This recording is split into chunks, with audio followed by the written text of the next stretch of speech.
Civil services या किसी भी गवर्नमेंट सर्विस का एक जो बहुत बड़ा एडवांटेज ये होता है कि आप जहाँ भी तैनात रहते हैं वहाँ आपको एक गवर्नमेंट एकोमोडेशन प्रोवाइड होता है। और आईएएस में अच्छी चीज़ ये है ऑल इंडिया सर्विसेज में कि वो एकोमोडेशन बहुत अच्छा होता है, क्योंकि हमारा कॉलोनियल लेगेसी भी है यहाँ पर।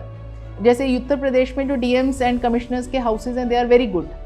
या जो डीएम कंपाउंड में कॉलोनीज़ भी हैं एसडीएम्स की, उस तरीके का घर एक सिटी में इमेजिन कर पाना बहुत मुश्किल होता है कि जिसमें गार्डन होगा और एक बड़ा घर होगा 4 BHK। वो हमारे एंट्री लेवल पे इमेजिन करना बहुत मुश्किल होता है, जो कि आपको एज एन एसडीएम जब आप एंटर करते हैं तो आपको मिलता है। एकोमोडेशन कभी भी वरी नहीं होती है सिविल सर्विसेज में, लेकिन ये ज़रूर है जब आपका ट्रांसफ़र होता है या आपको किसी नए शहर में जाते हैं तो हो सकता है कुछ समय आपको एकोमोडेशन अलॉट होने में लगे, जिसके दौरान आप सर्किट हाउस में या गेस्ट हाउस में रहते हैं और आपकी किचन और आपकी बच्चों की लाइफ और स्कूल लाइफ सब कुछ शायद थोड़ा डिस्टर्ब होती है जब भी आपका ट्रांसफ़र होता है, जब भी आपका ट्रांजिशन होता है।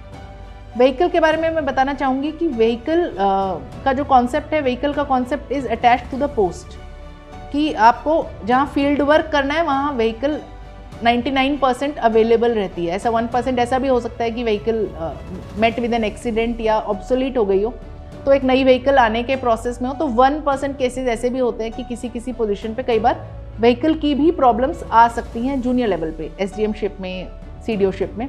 बट अधिकांश सीनियर पोजीशंस पे एज अ सिविल सर्वेंट, क्योंकि आप किसी ना किसी पॉलिसी को देख रहे होते हैं, चाहे आप डीएम हो चाहे आप सेक्रेटरी हो, तो आपको एक व्हीकुलर असिस्टेंस मिल जाता है इसको ऑफिस आने के लिए, ऑफिस जाने के लिए। उत्तर प्रदेश में ये भी व्यवस्था है कि अगर आप निजी यूज़ के लिए उस व्हीकल को यूज़ करना चाहें तो आप अपनी सैलरी में से एक छोटा अंशदान दे सकते हैं और उस व्हीकल को विद इन द डिस्ट्रिक्ट अपने निजी यूज़ में भी ला सकते हैं।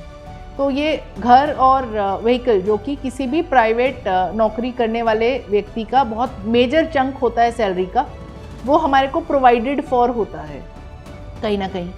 उसके बाद आता है बाकी पर्क्स एंड अलाउंसेस। तो सबसे पहली चीज़ जो मैं कहना चाहती हूँ कि आप अपनी सैलरी को एज अ सिविल सर्वेंट कभी भी किसी प्राइवेट सेक्टर काउंटर पार्ट के साथ कंपेयर नहीं कर सकते, क्योंकि बहुत सारे एडिड बेनिफिट्स आपको जो हमें दिख नहीं रहे होते हैं वो ऑलरेडी बिल्ट इन होते हैं। फॉर एग्जांपल हेल्थ केयर, कि अगर मैं बीमार पड़ती हूँ तो my health care is provided for by government उसको कवर करेगी।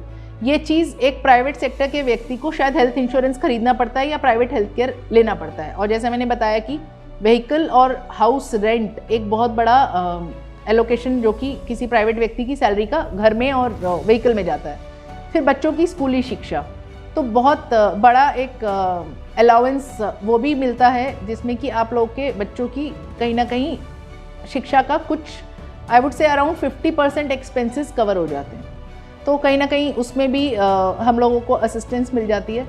बहुत सारे लोग पूछते हैं होम स्टाफ के लिए, तो उसमें उत्तर प्रदेश में ये कॉन्सेप्ट नहीं है कि आपको घर पे काम करने के लिए स्टाफ मिलेगा एज एन आईएएस ऑफिसर। कुछ प्रदेशों में है जहाँ पे मुझे बताया गया है, बट नॉर्मली जब आप किसी डिस्ट्रिक्ट में या किसी एसडीएमशिप में तैनात होते हैं तो आपको हेल्प मिल जाती है। तो ऐसा भी नहीं है कि आप एकदम परेशान होते हैं इन सारी बेसिक सुविधाओं के लिए। अच्छी चीज़ गवर्नमेंट सर्विस की ये होती है कि जब भी आप कहीं गवर्नमेंट वर्क के लिए ट्रैवल करते हैं तो you are paid for it. अगर आप अपने हेडक्वार्टर से कहीं भी गए हैं 8 किलोमीटर दूर, नियम तो ये है कि 8 किलोमीटर दूर, बट जिलों में ये प्रैक्टिकल नहीं होता कि आप जितनी बार भी 8 किलोमीटर दूर जाएं आप टीएडीए क्लेम करें। तो डिस्ट्रिक्ट के अंदर नहीं, परंतु आप किसी अन्य प्रदेश में जाते हैं, किसी अन्य सिटी में जाते हैं, तो आपका टीएडीए जो आपके ट्रैवल एक्सपेंसेस होते हैं या जो आपका फूड का बेसिक कॉस्ट होता है वो आपके पे स्केल के माध्यम से कवर हो जाता है। मैं ये भी बताना चाहूँगी कि जब भी कोई क्वेश्चन पूछते हैं आईएएस के बारे में तो वो बहुत डीएम सेंट्रिक क्वेश्चन होते हैं कि डीएम बनकर कैसा लगता है या डीएम बनने के बाद आपकी क्या अचीवमेंट्स थी।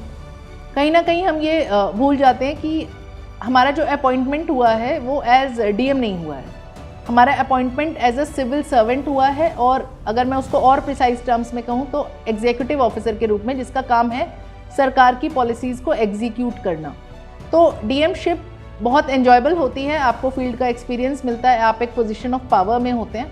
बट ऐसे बहुत सारे अन्य असाइनमेंट हो सकते हैं, director, special secretary, secretary to government, जिसमें आप बहुत बड़े कार्य कर सकते हैं और पूरी सोसाइटी को लाभ पहुंचा सकते हैं। तो कहीं ना कहीं जितने भी पर्क्स बेनिफिट्स होते हैं वो हम डीएम के इंस्टीट्यूशन के लेंस से देखते हैं।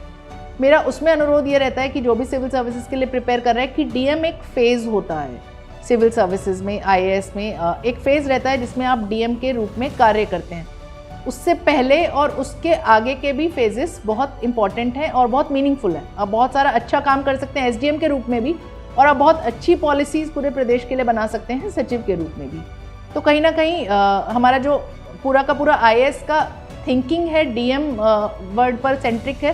मैं कहना चाहूँगी कि it is a career which spans 30 years, 30 साल पर फैला हुआ ये एक करियर है जिसमें आप बहुत सारे अलग अलग असाइनमेंट्स और रोल्स परफॉर्म करते हैं।